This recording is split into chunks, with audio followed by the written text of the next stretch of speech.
भारत का लोकतंत्र, सबसे बड़े देश का लोकतंत्र आज कसौटी पर खड़ा हुआ है, मैं चढ़ा हुआ है। और यहाँ पर भी लोकसभा का चुनाव, जो हमारी सबसे बड़ी पंचायत है, उसका चुनाव सिर पर है। और 10 साल से हमारे एक प्रधानमंत्री जी हैं, जो हैं, जिन्होंने आज तक कभी प्रेस को नहीं वो सामने किया, संसद में भी जवाब नहीं देते हैं किसी सवाल का। अगर कोई साथी सवाल पूछ देता है तो उसको कोशिश करते हैं कि उसकी आवाज अगर वो ज्यादा बोलने की कोशिश करता है तो उसको सदन से बाहर कर देते हैं, संसद से बाहर का रास्ता दिखा देते हैं। और ये जैसे ही इस चुनाव का अब घोषणा होगा तब घोषणा होगा लगा हुआ है, लेकिन उसके पहले हम जिस तरीके से देख रहे हैं कि इसके पहले भी ये लोग करते रहे। अब तक 400 विधायकों को ये खरीद फरोख्त करके बकरे की बाजार बना दिए हैं हमारे पूरे देश के अपने जनतंत्र को। और अभी फिलहाल चलते चलाते अभी हमने देखा बिहार में इन्होंने किस तरीके से तोड़फोड़ किया, ये किस तरीके से झारखंड में इन्होंने प्रभावित करने की कोशिश की। और हमारे सामने महाराष्ट्र का उदाहरण मौजूद है, अपने मध्य प्रदेश का उदाहरण मौजूद है, राजस्थान का उदाहरण मौजूद है, मणिपुर का उदाहरण मौजूद है। पूरे देश के पैमाने पर ये जनतंत्र के लिए क्या करते हैं। और लेकिन अभी फिलहाल क्या किया है साहब, इन्होंने श्वेत पत्र जारी किया है। श्वेत पत्र जारी किया, तो किसका श्वेत पत्र जारी किया है? तो इनके शासनकाल से पहले जो यूपीए की सरकार थी उसका इन्होंने श्वेत पत्र जारी किया है कि उसमें कितने घोटाले हुए, कितने घपले हुए, क्या क्या दुर्गति हुई देश की, ये वो बताने की कोशिश कर रहे हैं। क्योंकि इसका मतलब है कि आपको अपना काम बताने के लिए आपके पास कुछ नहीं। इसका मतलब ये हुआ कि आप श्वेत पत्र जारी कर रहे हैं, तो श्वेत पत्र मतलब होता है कि आप अपने कामों के लिए आप बताइए ना कि आपने क्या किया 10 साल में। अब आप प्रेस को बुलाइए, आप किसी को इंटरव्यू दीजिए, आप सदन में बोलिए। सदन में भी क्या बोलते हैं, हमारे देश के सामने सब मौजूद है। और उसी के समानांतर जो हमारे यहाँ की का मुख्य विपक्षी दल है कांग्रेस ने काला पत्र जारी किया है ब्लैक पेपर जारी किया इन्होंने। और उसमें इन्होंने बताया है कि जो श्वेत पत्र इनके तरफ से जारी होना चाहिए था अपनी सरकार को लेकर के, उसको हमारी कांग्रेस ने जारी किया है। और उन्होंने बताया है कि अब तक आपने कितने जुमले किए, आपने क्या क्या वादा किया था, उन वादों पर आपने क्या किया। आपने 2 लाख नौकरियां देने के लिए आप कहते बार बार, आपने किसानों की आय को आप दुगना करने के लिए कहे थे। महिलाओं की क्या स्थिति है, महिला सुरक्षा की क्या स्थिति है। तो इन सारी चीजों पर कांग्रेस ने भी एक ब्लैक पेपर जारी किया है।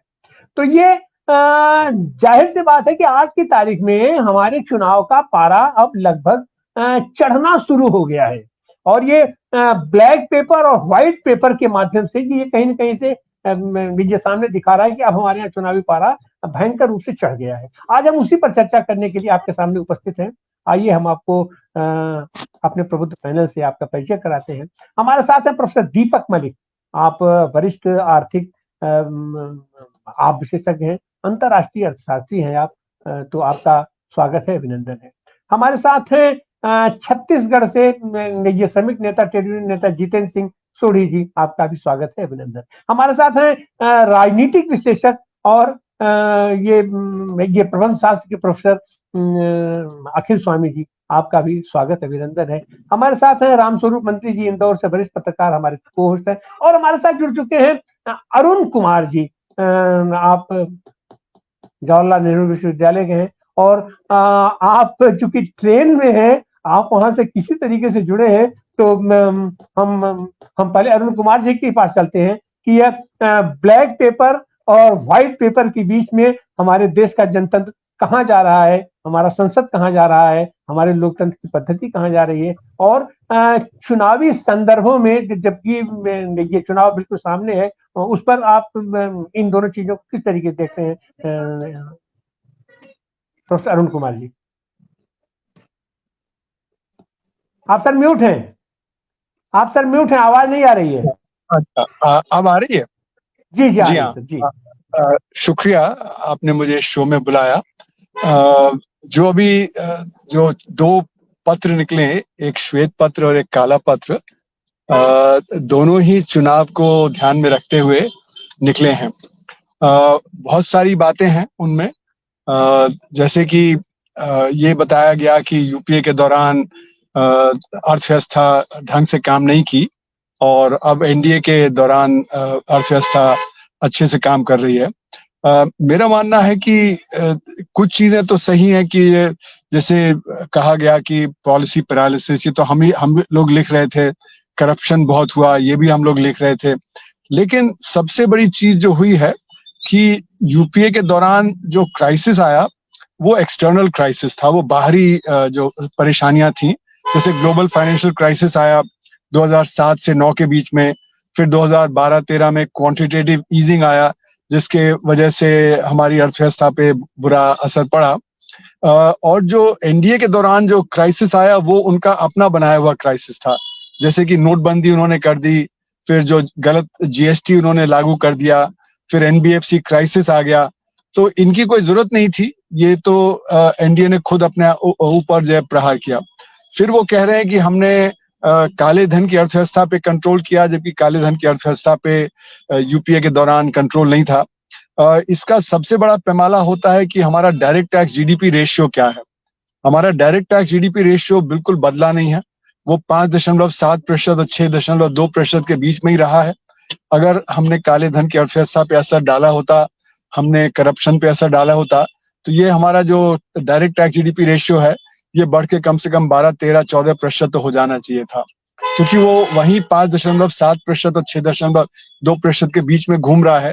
इसका मतलब है कि उस पर भी हमारा कोई असर नहीं हुआ।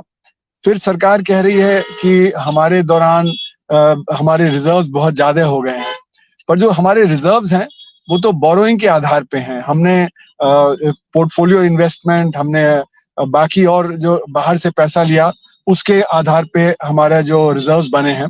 तो हालांकि $600 बिलियन से ऊपर के रिजर्व्स हैं, लेकिन उससे ज्यादा हमारा जो ऋण है।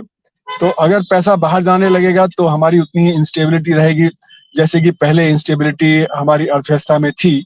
और हमने देखा भी कि अभी पैंडेमिक जैसे ही खत्म हो रहा था तो रुपया तेजी से गिरा। तो रुपया तेजी से गिरने का मतलब ये है कि हमारा जो एक्सटर्नल सेक्टर है वो अभी पूरी तरह स्टेबल नहीं हुआ है। अभी भी उसमें शॉक लगता है तो तुरंत गिरावट आती है। ये बात अलग है कि हमारा स्टॉक मार्केट उछाल पे है। उसकी वजह यह है कि हमारा जो ऑर्गेनाइज सेक्टर, संगठित क्षेत्र है, वो अच्छा कर रहा है। वहां पे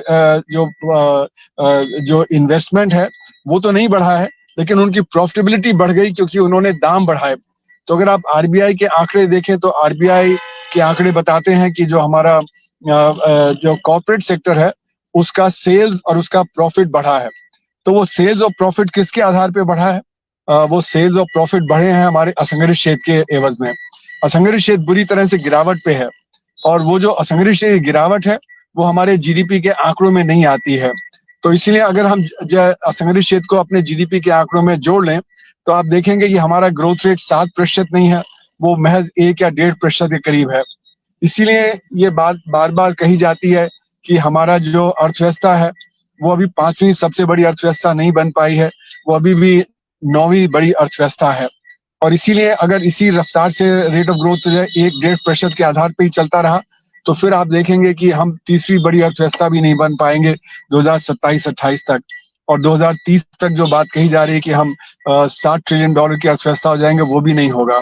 तो हमारे जो आंकड़े हैं उसमें बहुत ही खेल हो रहा है, क्योंकि जीडीपी के आंकड़े सही नहीं है, हमारे बेरोजगारी के आंकड़े सही नहीं दिए जाते हैं, क्योंकि बेरोजगारी हमारे देश में दिखाई जाती है महज 3-4%, जबकि असल में हमारे यहाँ जो अंडर एम्प्लॉयमेंट है, जहाँ पे कि लोगों को पूरा रोजगार नहीं मिलता, या जो हमारा लेबर फोर्स पार्टिसिपेशन रेट है जो बहुत कम है, करीब 45% है हमारे यहाँ।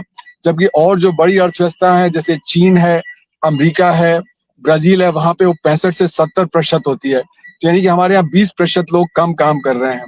तो एक तरफ महंगाई है, दूसरी तरफ काम नहीं है। उससे आप देखेंगे तो सरकार के आंकड़े खुद ही दिखाते हैं कि वर्कर्स की वेजेस नहीं बढ़ी हैं। तो एक तरफ जीडीपी बढ़ रहा है उनके अनुसार और दूसरी तरफ वर्कर्स की वेजेस नहीं बढ़ रही हैं, तो असमानता बेतहाशा बढ़ी है। ये जो असमानता बढ़ी है उसकी वजह से हमारी अर्थव्यवस्था में डिमांड कम हो जाती है, और जब डिमांड कम हो जाती है तो उससे ग्रोथ रेट कम हो जाता है। तो कुल मिला के जो हमारे ग्रोथ के आंकड़े हैं, जो अनएम्प्लॉयमेंट के आंकड़े हैं, ये सब मुझे लगता है सही नहीं है। सरकार जब भी कोई आंकड़ा उनके मुताबिक नहीं होता है उसको रिजेक्ट कर देती है। जैसे कि कंजम्पशन सर्वे था 2017-18 में, उसको रिजेक्ट कर दिया। जब अनएम्प्लॉयमेंट के आंकड़े आए उसने दिखाया कि 45 साल के ऊंचे स्तर पे पहुंच गई है हमारी बेरोजगारी, तो उसको भी सरकार ने रिजेक्ट कर दिया था। और जीडीपी के जब आंकड़ों ने दिखाया कि यूपीए के दौरान रेट ऑफ ग्रोथ ज्यादा थी बनिस्पत एनडीए के दौरान, तो उसको भी सरकार ने रिजेक्ट करके नीति आयोग से कहा कि अब आप आंकड़े पेश करिए। उन्होंने आंकड़ों का फेरबदल करके ये कर दिया। तो मेरा मानना है कि अगर हमें रामराज की बात करनी है तो सबसे पहले तो सच बोलना चाहिए, हमें अपने आंकड़ों को सही करना चाहिए और जनता के सामने सही आंकड़े पेश करने चाहिए, उसके आधार पे अपना विश्लेषण करना चाहिए, न कि हम अपने मनगढ़ंत आंकड़े बना के उसके आधार पे करें। दूसरी बात अगर ये भी है कि अगर हमारा जीडीपी बढ़ रहा है जैसे सरकार कह रही है कि 50% बढ़ा है पिछले 10 सालों में, तो इसका मतलब है कि संसाधन भी ज्यादा हैं।